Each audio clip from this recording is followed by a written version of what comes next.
Hey, Paul here. So a lot of people have been asking me what my morning stretch routine is to help, keep my back pain at bay. So I'm going to show you the exact sequence of foam rolling exercises and stretching that I do essentially every morning to make sure my back pain, stays away. Because after having it, pretty chronically for a few years, getting rid of it, I want to make sure it stays away. So the first thing I do is I use a foam roller. This is a very dense foam roller. If you would like to purchase one, I can leave a link somewhere around this video, depending on where you find it. And just to let you know, this is a very firm foam roller. This is one of the black foam rollers. It is very hard. You could also, some people like to use a PVC pipe. I don't recommend that. But if you're new to foam rolling, they have these blue foam rollers that are way more forgiving, which I would suggest that you start with. So we're going to take the foam roller. We're going to do both sides, even if you only have back pain on one side. So make sure you are on the direct side of your hip. Take your ankle, put it on your other leg, staying only on the side of your hip. You don't want to roll onto the back of your hip. You're going to roll down and up the hip, finding some sensitive spots. If you have to, put both hands down. Really put as much weight onto the foam roller as you can. Go down and back 5 to 10 times, whatever feels good. And as soon as the painful point starts to dissipate, then you can stop. Then you're gonna turn onto the other side, same deal. Make sure you're directly on the side of your butt, rolling all the way from the bottom to the top. Give it 5 to 10 rolls, or whenever the pain starts to dissipate enough that the sensitive spot is not there. Okay, now this one works very good to get rid of the knots, but it'll be very painful. So you do not have to do the softball yet, but if you've been working at the knots for a while with the foam roller, I recommend you do this next, because I do this every day. So again, on the side, so you want the fleshy side of your butt. You don't want to roll back towards your hip. And you're gonna roll around looking for the sensitive spot. I don't have one right now, but sometimes I do. It's pretty nasty. So the first time you do this, I mentioned in a previous video, it's going to hurt a lot. So try not to hold the spot so you're in too much agony, but just kind of roll around, really feel for it. And then once the knot is gone, then you can move on to the stretches. So you're gonna lie on your back. If you can keep yourself comfortable on the ground without needing some sort of pillow, do that. Otherwise, use a pillow. I need a pillow. I have an issue where if I lie down, everything starts to spin, so this kind of helps. So you're gonna lie back. Take your one ankle, put it on your opposite knee. You're gonna pick up that leg, grab it right below the knee, pull it back as far as you can, trying to keep this knee away from you. Don't let it pull back into your hip. You'll hold for 30 seconds, but I doubt you want to watch me for 30 seconds, so we'll pretend it was 30. Then you're gonna switch legs, pull that one back, do the same thing, make sure the knee stays pretty much as close to 90 degrees as possible.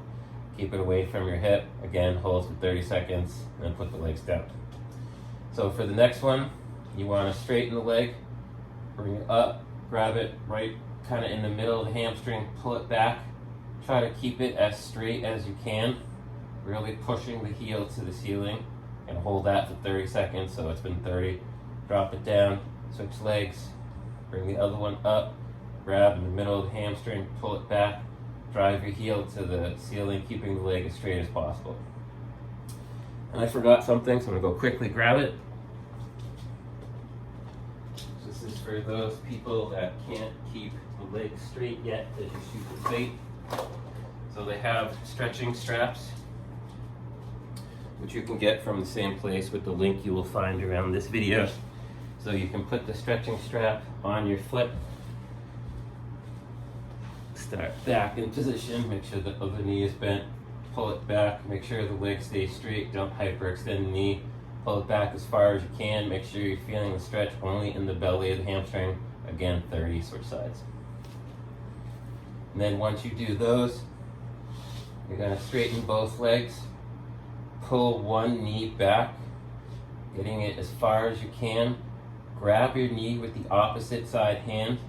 Grab the ankle with the same side hand. So you keep a perfectly straight line from your knee down to your foot, so your foot isn't in too much. Again, hold for 30, or pretend it's 30. Put it down, switch legs, pull it back. Remember, opposite hand at the knee, same side hand at the ankle, pull it back, 30. Now you're gonna straighten both legs, and then you're gonna pull both in bent.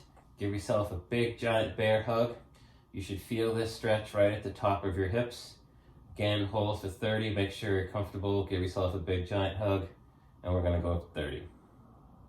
So then once you're done, put your legs down, you're gonna sit up. Excuse me. So now what you're gonna do is we're gonna do the butterfly stretch.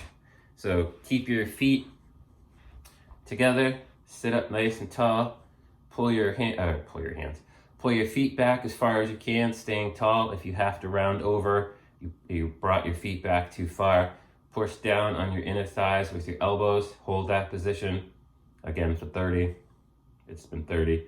And now you're gonna take one leg, you're gonna reach it forward, take the inside of your foot, the bottom of your foot, put it to the inside of your thigh, keeping your back flat, do not round it, tilt forward, reaching as close to your toes as you can, can't see. Reaching as close to your toes as you can. As you can see, I really can't touch, well, maybe sort of, but don't overdo it. You want a medium stretch, preferably in the hamstring. Again, hold for 30. Switch sides, do the same thing. Tilt from the hip, do not round the back. Whew, that one's tight, feel that one. Again, get as close to your toes as you can without rounding your back. Hold 30 seconds, it's been 30, we'll say. So now you're gonna switch to the other leg.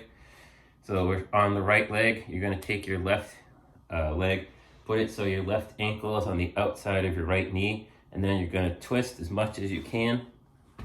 So your right elbow is on the outside of your left knee. Look behind you, feeling the stretch in down the middle part of your back, especially in the oblique. Again, hold for 30, switch sides. We'll pretend that was 30. And now the stretch that you really should do, especially if you have back pain, the hip flexor stretch, and I know I mentioned it in a previous video, but I always make sure I do this every day. So you're gonna put one ankle on some sort of pad, preferably 2 inches off the floor. Can't see my head. But get yourself nice and tall. Make sure there's a straight line all the way from your knee to your chest. Keep yourself tall. Squeeze your butt. Drive your knee down. You should feel a nice stretch right in here. Again, hold for 30. Switch sides. Stay up tall. Drive that knee down. Hold for 30. And that's my morning stretch sequence. So if you have any other health and fitness related questions, whether it's on back pain, weight loss, which is my 2 specialties, or if you have any other questions about nutrition, health and fitness, we can go over those as well. We can set up a complimentary coaching call. So if you'd like to do that, you can leave a comment below, or I'll also leave my email address, or depending on where you find this, you can also personal message me. So this is Paul F. Sweat, Certified Personal Trainer, signing off. And until next time, train smart, train hard, train safe, train to sweat.